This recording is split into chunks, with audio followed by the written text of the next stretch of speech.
Olá, está no ar o programa Agro e Negócio e hoje vamos tratar de ciência, de tecnologia, de startups agritech, ou seja, aliança entre agricultura e tecnologia. E mais que isso, vamos falar sobre dinheiro, sobre investimentos, sobre parcerias. Trata-se de uma inovadora união entre Brasil e Israel para o agronegócio, para as startups agritech.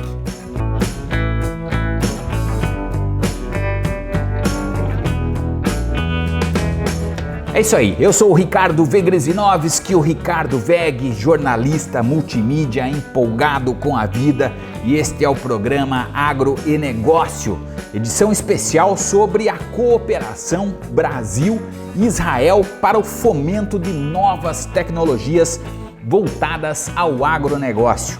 Na entrevista que poderemos acompanhar agora com o presidente da Câmara Brasil-Israel, Abril Chamber, falamos sobre a aceleração de startups, sobre investimentos, enfim, um mundo novo que se abre neste setor. Gravei a entrevista pelo aplicativo Zoom, ou seja, a tecnologia nos ajudando na nova comunicação neste período de pandemia. E como estamos em home office, após o programa vou aqui curtir uma piscina, porque trabalhar em casa também é um privilégio e tudo pode ter seu lado positivo.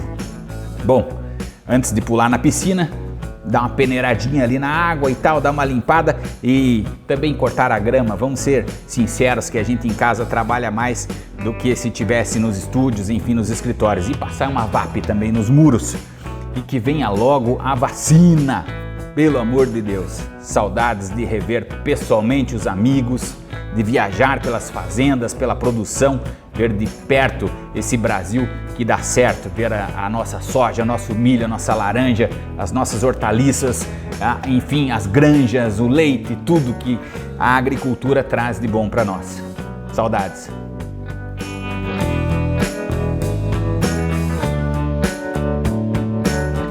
Bom, esse é o programa Agro e Negócio e hoje estou aqui com muito orgulho conversando com o Renato Ockman, ele que é presidente da Câmara Brasil-Israel, Abril Chamber, né? E a nossa linha editorial então é positiva, vamos saber o que temos de bom nessa relação aí com Israel. Bom, Israel para nós é uma referência em novas tecnologias, né? Em especial voltadas ao agronegócio. Vários agricultores, produtores, amigos meus, inclusive, já estiveram em Israel e voltaram de lá encantados com as tecnologias para o agronegócio. Bom, quais as expectativas em relação às tecnologias do setor aqui no Brasil, né? Onde o senhor vê que nós podemos aplicar as tecnologias aqui? E, em resumo, como que Israel vê o nosso potencial tecnológico aqui no Brasil? Primeiro, obrigado pelo convite para a gente conversar nesse bate-papo, acho muito bom e momento propício também. Israel hoje, como todo mundo sabe, é um celeiro de questões de tecnologia, né? Com muitas descobertas, muito incentivo, principalmente do governo, para jovens, para universidades e para empreendedores, para desenvolver novas tecnologias. Então, hoje, assim como com outros países, né, Israel hoje tem já negócios com o Brasil, e a nossa função na Câmara é cada vez mais aprimorar esse relacionamento, trazer mais tecnologia, que é o grande, vamos dizer, trunfo comercial que Israel tem hoje, né, com essa vasta oportunidade que a gente tem aqui no Brasil em vários setores, né? Então, esse vamos dizer, é o combinado de coisas boas, né, que a gente pode fazer entre Israel e Brasil. Em relação às tecnologias, que tipo de tecnologias que o senhor vê assim, num primeiro momento, que nós poderemos aplicar aqui no Brasil?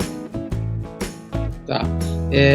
Na verdade, tem muita tecnologia, né? Israel desenvolve uma proliferação de novas descobertas, de novas tecnologias, né? E o que a gente tem feito na Câmara de uma maneira mais objetiva é o seguinte: a gente está abrindo regionais da Câmara praticamente em todo o Brasil, nos estados principais que têm os grandes negócios, tá?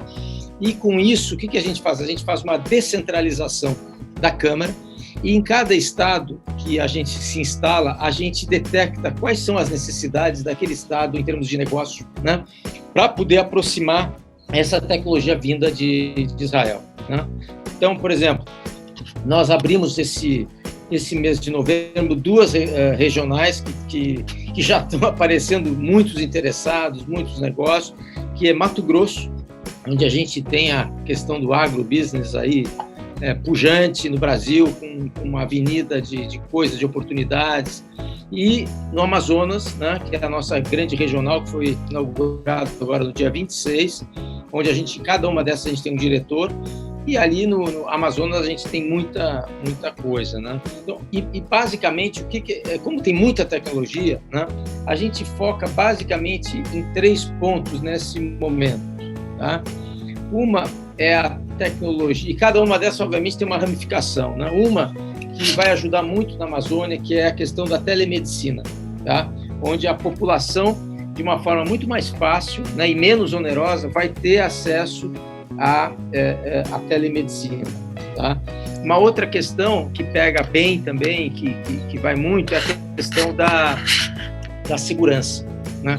E quando se fala em segurança, pega navegação, pega a questão das queimadas, ela pega a segurança até na questão do plantio, né? Então, ele é grande, vasto esse setor de segurança, né? Estamos focando também na questão da sustentabilidade também, tá? Que a sustentabilidade, ela potencializa, né, vamos dizer, o crescimento, e ela cria uma economia de custo em escala, né? Então, esse setor, através de software e uma tecnologia mais especializada, ajuda muito nessa questão de sustentabilidade, por exemplo, no acompanhamento. Um exemplo, quer dizer, existe um Waze das árvores, né? Então, quando a pessoa faz o plantio, ele acompanha a vida inteira da árvore. O produtor consegue mensurar a sua produção e a ineficiência, principalmente, árvore por árvore, porque muitas vezes você faz um plano, né, e diz, olha, 30% da safra não deu certo, mas aí tem que ver exatamente o porquê e quais as árvores. Às vezes é uma questão de colocação, enfim, é uma coisa assim. Então, esse Waze das árvores, ele encontra. Então, esse são as áreas principais que a gente está direcionando nesse momento. Bom, nós falamos em startups, né? Eu sei que vocês também vão promover um intercâmbio. Como é que serão escolhidas essas startups brasileiras para chegar até que vão estar em Israel, né? Inclusive com a perspectiva de aumentar aí o valuation, né? O seu valor de venda, e quem sabe nós tenhamos algum unicórnio nascendo nesse momento. Como é que vai funcionar esse intercâmbio Brasil-Israel, Israel-Brasil, e como serão escolhidas as startups? Tá. A ideia basicamente é a seguinte, tá? A gente não quer só uma via, vamos supor, vindo de lá para cá. A gente gostaria de ter indo para lá, né? Então, o que acontece? A tecnologia vem, né? E muitas vezes essa tecnologia, vamos dizer que seja para grão ou alguma coisa nesse sentido, né? Ela vai ser exportada depois para o Brasil, para o mundo inteiro, né? O que a gente gostaria também é que empreendedores, principalmente empreendedores jovens, que já têm uma startup ou que já estão desenvolvendo essa startup, consigam ter um acesso, né, a tecnologias que estão desenvolvidas e estão desenvolvendo em Israel, que poderia ter uma joint venture, pode ter contratar gente especializada nisso, né? Então, a gente está facilitando e aproximando para esses empresários, esses jovens empreendedores, criarem, se quiser, uma filial lá, ou ter um convênio com uma universidade lá, que as universidades lá são muito envolvidas nessa questão tecnológica e têm o máximo interesse de receber gente do mundo inteiro, né? E ao contrário, que a gente tem, infelizmente, na legislação brasileira complexa, lá é uma legislação mais simples, eventualmente, para abrir uma empresa, né? Então, ter um pé lá, esse que é o objetivo, e a empresa não deixa de ser brasileira, empresa nacional, mas ela vai ter um pé lá. Esse que é o objetivo, fazer uma via de mão dupla, né? Quando eu pergunto quais os setores do agronegócio que o senhor vê como probabilidade, porque são muitos setores, né? Eu vejo, como o senhor falou, da questão do Waze das árvores. Isso é muito interessante. Quando Eu estive recentemente numa fazenda de laranjas, cítricos, em Pratânia, que é interior de São Paulo. Eu fiquei impressionado, aquilo parece um mar de árvores, a quantidade, e eles exportam laranja para o mundo inteiro, 95% da produção é exportada. Então uma tecnologia dessa que você pode cuidar árvore por árvore é de fato interessante, mas quando falamos de soja, aí é outro tipo de planta, né, totalmente diferente. Eu estive também em Luiz Eduardo Magalhães, na região do Mato Piba, que é muita área, né, muita agricultura, muita soja. Quais os setores que o senhor vê como probabilidades aí de haver um intercâmbio já com uma certa facilidade, digamos assim, que já exista uma sinergia, né? Você tocou num ponto interessante, porque para quem não vamos dizer, não está próximo desse setor no Brasil, não acredita o quanto estão desenvolvidas as empresas no interior do Brasil. Tá? É surpreendente de uma forma positiva tudo isso. Né? Você pega uma região do Mato Grosso, de Sorriso, por exemplo, um lugar que desenvolveu muito. Né? É um orgulho para o Brasil chegar lá e olhar o que está desenvolvido lá e questões maravilhosas. Né? Então, isso é um complemento, né? Porque as empresas já estão bem desenvolvidas. Né? Então, o que a gente está vendo, por exemplo, na parte agrícola, onde que tem um maior procura, né? Área de grãos tem muita coisa. Né? Tem a parte de fruta. A parte de frutas é uma coisa muito... Deixa eu te dar um exemplo. Israel desenvolveu, numa dessas startups que já está funcionando, ela desenvolveu a colheita de frutas por drone, não mais com humana. Né? Então, tem duas vantagens. Uma, obviamente, o teu custo, né? Você tem menos mão de obra. Por outro lado, você não tem mais o ser humano tocando na fruta e voltando atrás porque ainda não está madura. Então, o drone chega, dependendo do calor, da sensibilidade, ele recua e não colhe. Então, já não estraga a fruta. E esse sistema de colheitas, ele multiplica 5 ou 6 vezes uma colheita usual, normal, para o ser humano. Né? Então, esse é um exemplo. Frutas é uma coisa importante. Uma outra questão que está sendo muito procurada é para piscicultura. Né? E por isso no Amazonas é uma coisa exponencial a possibilidade de se desenvolver essa tecnologia, porque a pesca, né, com raras exceções de empresas maiores, ela é feita primeiro ruim, né? Ela pode depredar, pode não ser boa para a natureza, e por outro lado a pessoa não tem o acesso de fazer uma grande quantidade, né? Então existe também essa possibilidade que é bem interessante, né? Então, eu acho que nesse grupo aí de culturas, né, eu acho que isso é a maior procura. Bom, falando em Amazônia, aí eu vou emitir aqui uma opinião pessoal, né? Muitos ambientalistas falam em plantar comida, vamos dizer soja, milho, enfim, em geral, até mesmo soja, né? Que eu acho impressionante essa ideia, junto com a floresta. Tem até uma linha de pesquisa nesse sentido e tal. Isso, na minha humilde e leiga análise, é algo irreal, fantástico, né? Eu acho quase um delírio isso, porque como vamos alimentar a China, por exemplo, plantando soja no meio da floresta, né? No meio das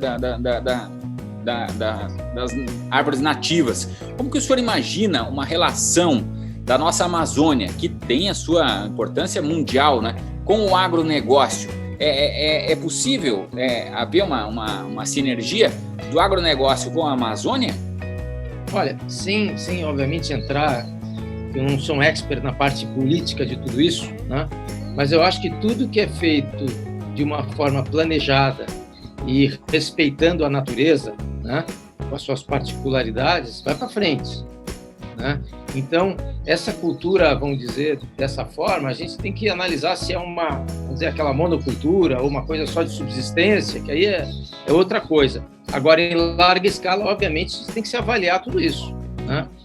O impacto de tudo, que é exatamente o que a gente está vendo para a questão da sustentabilidade. Né? Então, obviamente, é uma situação complexa, mas eu acho que um plano maior para se conseguir definir prioridades, né? Prioridades, restrições, preservação da natureza e a sustentabilidade, e com isso acho que tudo é viável, né? Bom, o senhor falou em segurança, E a questão dos incêndios, por exemplo, isso pode passar aí por alguma nova tecnologia que resolva essa situação, eventualmente? Não, vamos dizer... Já temos lá uma tecnologia que ela detecta qualquer risco de queimada muito antes, né? Então, isso é uma coisa muito importante para as regiões do Brasil, principalmente a região quente, né? Onde tem esse problema do calor, ela prolifera a queimada, né?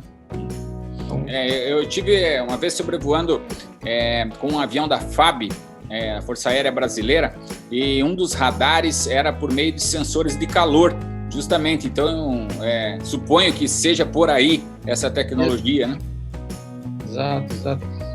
E é interessante porque, por exemplo, você pega a parte de segurança que estamos falando, segurança de navegação, né? Então, o Brasil tem, por exemplo, tem problemas de segurança nas navegações e tudo isso. Então, isso consegue fazer com que a navegação, o Brasil é um país que tem um espetáculo para navegação e aumentar os negócios pela área fluvial, né? Sim. Então, se você tiver uma parte de navegação protegida, né, com segurança, isso aí é espetacular para esse setor, né? Claro, as hidrovias, né?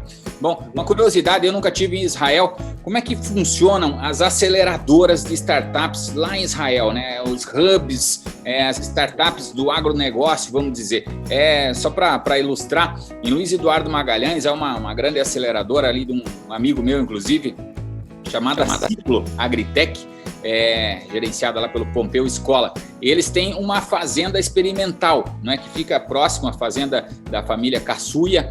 É um pessoal que já está há muitos anos com pesquisa agronômica, e então é uma aceleradora que tem tanto o seu espaço físico, tecnológico, os computadores, os laboratórios e tal, mas também tem uma fazenda experimental. Como que funciona lá em Israel? As aceleradoras de startups, os hubs desse setor, né? O ecossistema, vamos dizer assim, de inovação, de novas tecnologias para o agro. Olha, a gente faz 2 missões por ano para Israel, levando empresários brasileiros. Um negócio muito bacana. A gente fica 5, 6 dias, tempo integral, visitando startups, visitando as universidades, né, tomando um banho de tecnologia, né, e em muitos casos a gente faz uma viagem específica para determinado grupo. Então, alguém quer falar sobre fintech, querem conhecer mais a parte de sustentação, tá. Pessoal da área agro, por exemplo, nós estamos preparando assim que abrir a pandemia, talvez no semestre que vem, vamos abrir para um grupo de empresários de Mato Grosso que querem ver só a questão agrobusiness, tá? Então, vamos visitar tudo isso, inclusive os fundos de investimentos globais que estão lá, que é importante também para o pessoal aqui fazer captação de recursos, também que é interessante se aproximar deles. E aí a gente faz, por exemplo, da área médica também, a gente faz esses grupos, né? E é muito interessante porque não existe um padrão, lá não existe um padrão, né? Então, o que acontece? Israel inteiro é um hub de startup, né? Então, obviamente, tem alguns lugares mais próximos de Tel Aviv, onde existe, no interior e tal. Então, você vai lá, entra, é um pessoal muito descontraído, muito mais do que o pessoal que trabalha em startup aqui, não tem formalidade nenhuma, né? Cara jovem, com muito espírito empreendedor, né? São pessoas bem formadas, tudo. E uma coisa que eu aprendi, né? Que a gente participou, eu levo o pessoal para eles verem também, que eu acho muito bacana, que é uma entrevista com startups que vão apresentar para os fundos, né? Como é que eles selecionam quem vai para frente e quem não vai para frente? E uma pergunta bem interessante que eles sempre fazem, né? E às vezes as pessoas não estão preparadas. Eles perguntam assim: quantos negócios você já fez? Aí a resposta normal é dizer: olha, eu já fiz esse, fui bem aqui. E aí eles perguntam: quantas vezes você já quebrou? Né? E aí o gato: olha, eu quebrei 3 vezes. Então, assim, eu escolho quem quebrou mais. Entendeu? Isso é uma verdade lá. Eles escolhem aquele cara que fez mais negócio, que mais se deu mal, porque aí se aprendeu. Faz todo sentido. É isso aí. Então é um critério.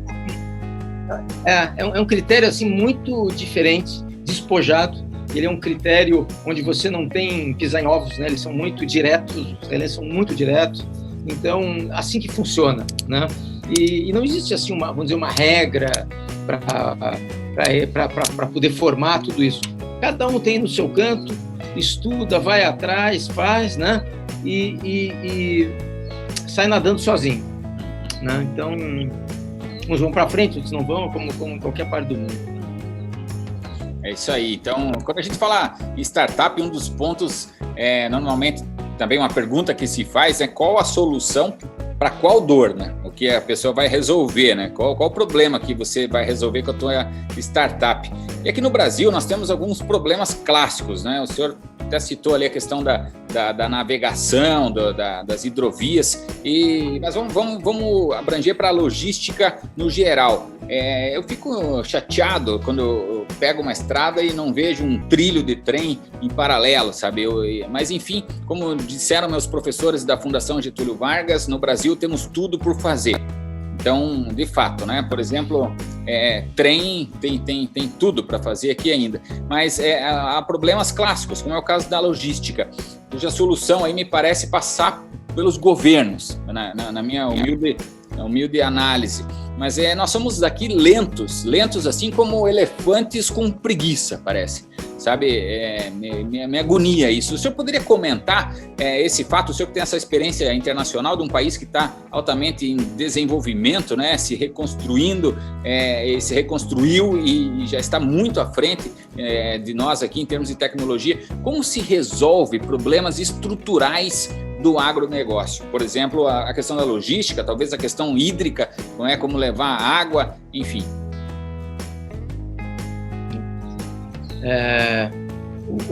O assunto é legal, mas a pergunta é difícil, né?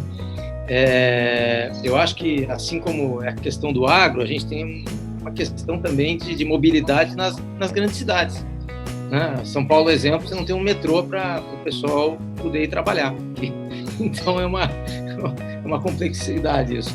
Mas eu acho que o principal ponto aqui, né, é que e é o que a gente tenta fazer na Câmara, que é ficar fora dos negócios com o governo, né? Porque eu acho que isso é legal, fazer projetos e tal, mas aí eu acho que tem outras entidades que podem fazer isso e melhor, né? Então eu acho que tem programas sociais, tem programas internacionais, etc. Mas eu acho o seguinte, que a superação que a gente viu até hoje, né, é a iniciativa privada, né? Através da iniciativa privada, muita coisa se resolve.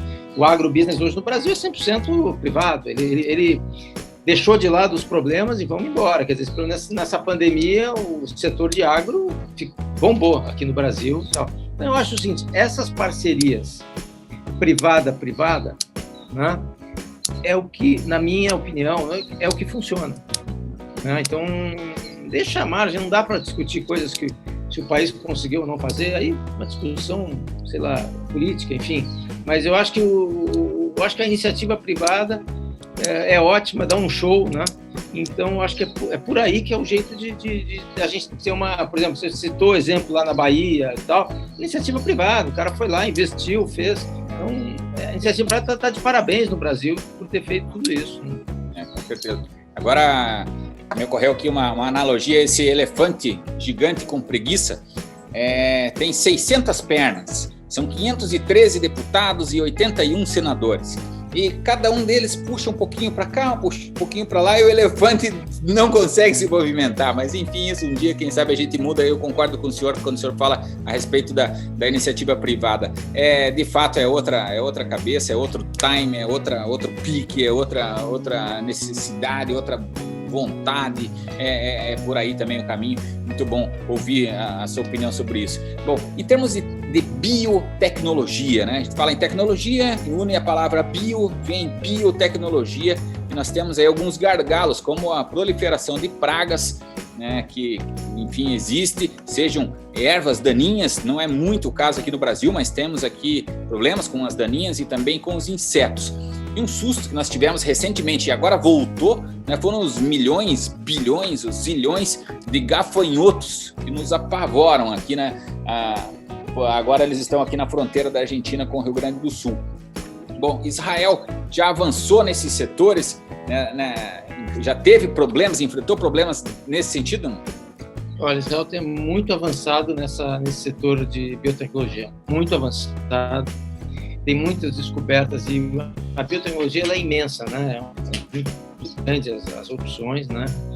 E uma das coisas que Israel desenvolveu muito é com relação à limpeza de água, né? Porque isso não deixa de ser um mecanismo de biotecnologia, né?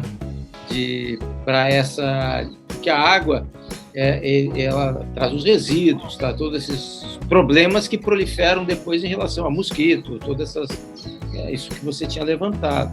Então, Israel tem uma tecnologia muito forte em relação a isso. Há várias outras.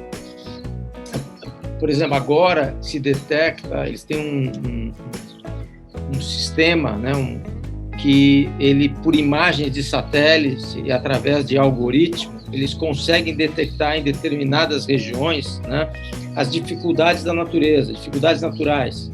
Então, isso funciona para agricultura, para mineração e para outros negócios, né?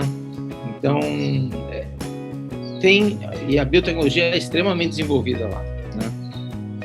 Bom, falando em biotecnologia, nós entramos num departamento, vamos dizer assim, que é o laboratorial, né? São os laboratórios de experiências, os laboratórios de biotecnologia. E as realidades climáticas, enfim, são muito distintas.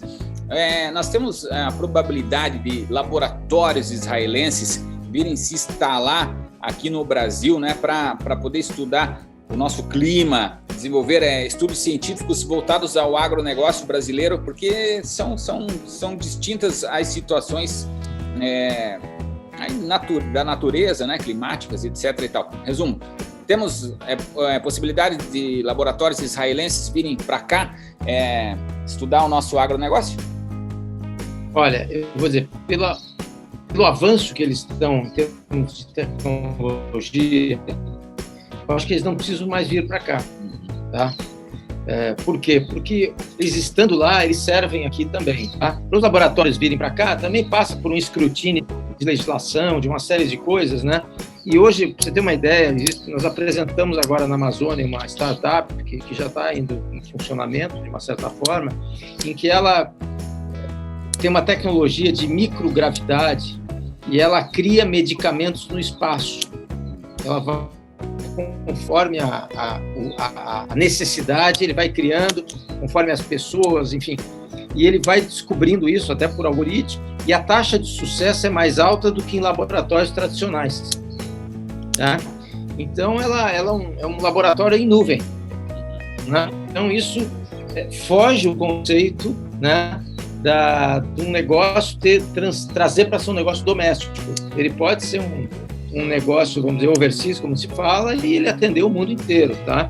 Agora, eu acho que sim, que tem muita coisa que pode ser aplicada em termos de laboratório. Aliás, tem laboratórios brasileiros que têm já negócios com empresas e laboratórios de Israel desenvolvendo determinadas tecnologias, tá? Bom, em termos comerciais, né? Porque o que interessa também é a questão financeira, né? A questão do dinheiro, né? Nós somos um país capitalista, e, enfim, somos interessados em dinheiro, não há como negar isso, pelo menos de minha parte, eu gostaria de ter cada vez mais dinheiro, cada vez mais bem-estar e essas coisas aí, como acredito que quase todo mundo. Em termos comerciais, como é que está essa relação Brasil-Israel, né? Como é que está aí a questão de vendas de lá para cá, daqui para lá? E falando em startups, eu lembrei aqui do Francisco Jardim, da SP Ventures, que é uma pessoa incrível e procura, né, novos investimentos nesse setor. Como é que está a questão financeira? Como é que está a questão do dinheirinho, vamos dizer, no caixa? Brasil-Israel, Israel-Brasil, relação comercial. Vou te dar um dado, que é o que é público, né? Isso se afere junto ao governo brasileiro, que é, vamos dizer, uma balança comercial entre os países, né? A gente tem uma balança comercial, em termos de valores, no último ano, em torno de $1,5 bilhão de dólares, o que é muito pouco, tá? Porém, é difícil de mensurar exatamente, porque eu fui atrás desses números para tentar entender o que acontece. A tecnologia, ela, num primeiro momento, ela não é um custo muito alto, né?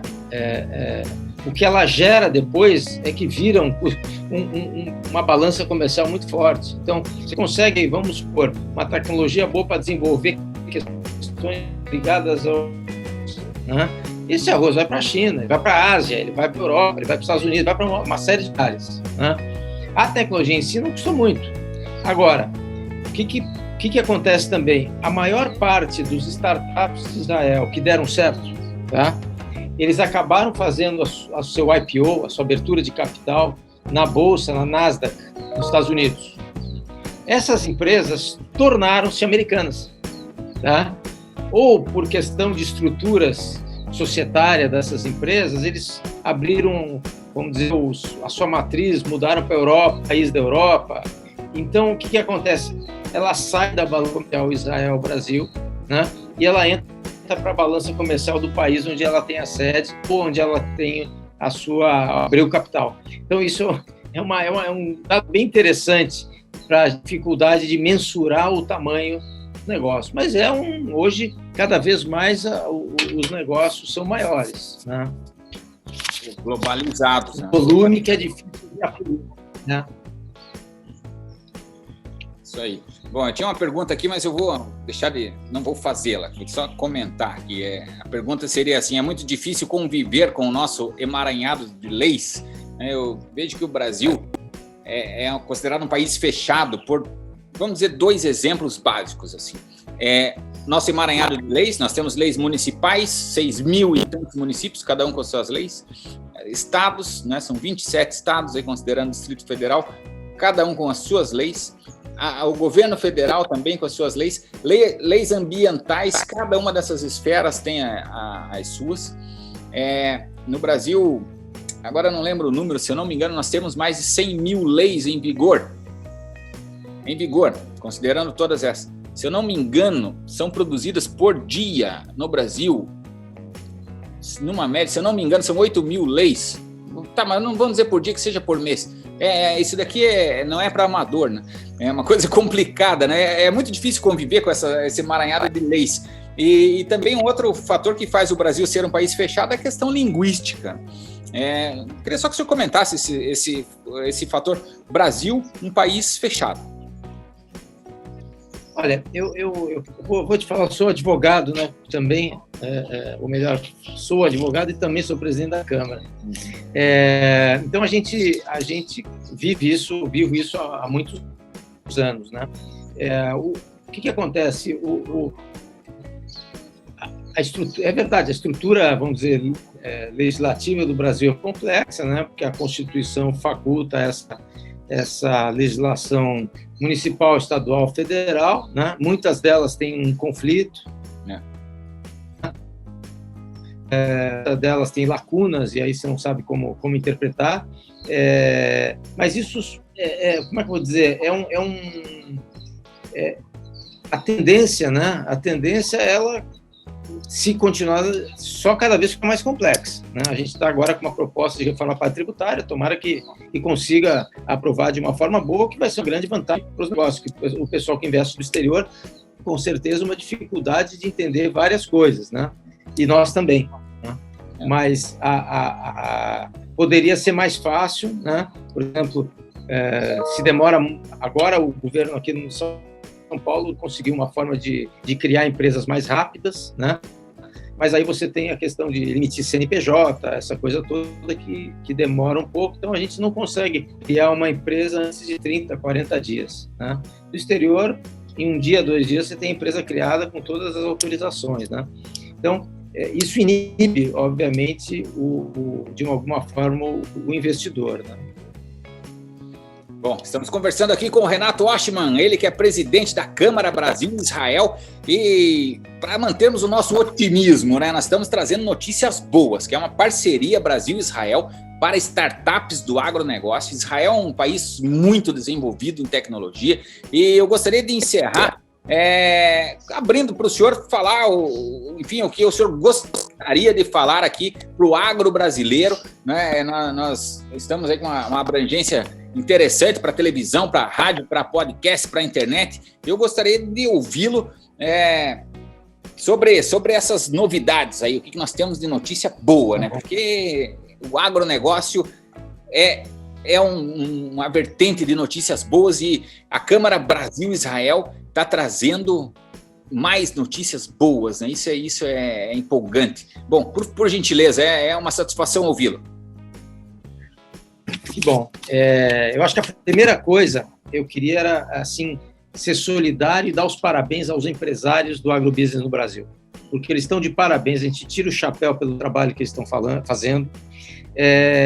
Quem não anda pelo interior dos estados não consegue imaginar o que cresceram os negócios, o que cresceram em termos de sofisticação, de educação, de cultura de negócio, né? Empresas que já estão na segunda, terceira geração, com filhos estudando fora, não para fazer outras coisas, mas para trabalhar no próprio negócio que a família criou, né? E com entusiasmo, com mesmo sangue empreendedor que foram dos avós, uma coisa muito interessante isso, né? Isso nos dá um motivo de orgulho para nós brasileiros, né? Então, isso aí é o que nos empolgou, vamos dizer, para a gente trazer um pouco a tecnologia de Israel, que era o que a gente podia trazer, né? Então, a gente está muito entusiasmado, nós achamos que isso é um complemento que tem tudo a ver, né? É uma via de mão dupla. Isso aí, se os empresários que ainda não têm parceria com Israel, olhem com carinho, olhem com isso, nós estamos de braços abertos para ajudar, tá? Estamos à disposição, temos uma diretoria muito atuante, tá? Vamos ao local, apresentamos quem eles quiserem, digam as necessidades, a gente vai atrás, porque é muita oportunidade, e vou dizer de coração, como brasileiro, é um prazer ajudar esses empresários da área do agronegócio, pelo que eles fizeram até hoje pelo Brasil e estão fazendo, que é motivo de orgulho no Brasil e fora. Isso aí. Muito, muito obrigado. Eu aproveito aqui a oportunidade para agradecer também o Orlando Oliveira, né, que tem uma agência aí de comunicação, ele está lá à frente da Porta-Voz e que nos colocou em contato aí com a Câmara Brasil-Israel. E sem esse meio de campo aí a gente não acabaria não se conhecendo. E muito obrigado, foi um grande prazer ouvi-lo. Estamos sempre à disposição e que essa parceria seja duradoura, né, e que o agronegócio cresça cada vez mais e o senhor conte aí com o nosso entusiasmo. Um grande abraço, obrigado. Vamos combinar, daqui um ano a gente volta a falar para ver tudo que evoluiu. Vamos ver como que cresceu essas plantas. Um abraço, tchau. Obrigado.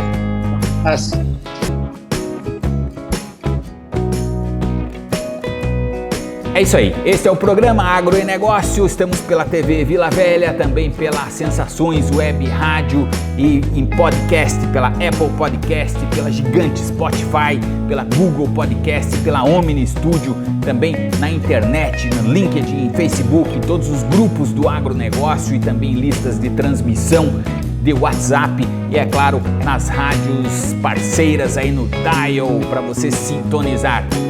Muito obrigado pela sua audiência e até a próxima!